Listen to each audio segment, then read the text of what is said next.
عشان بقى تجهزي وشك للميك اب، ايا كان الميك اب اللي هتحطيه ده، ميك اب سهره، ميك اب عادي، ميك اب لمناسبه عاديه، في خطوات كده لازم نمشي عليها.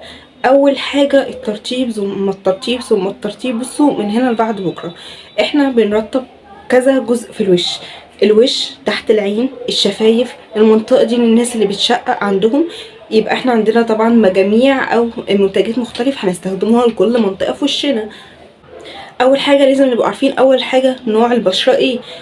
اكيد انا لما هستخدمني مثلا كبشره دهنيه جل صبار عشان هينشف الوش شويه وهيساعدني وانا بعمل الميك اب ان الميك اب ما يسيحش من الزيوت، غير لما واحده تبقى وشها جاف الميك اب هيبقى على وشها مش بيتحرك، فاكيد هستخدم لها حاجه فيها زيوت عشان الوش يبقى معايا طري والميك اب ما يبقاش ناشف قوي على الوش. فطبعا يبقى احنا كده اول حاجه هنعرفها ان احنا لازم نبقى عارفين نوع البشره عشان نعرف نستخدم لها الحاجه المناسبه.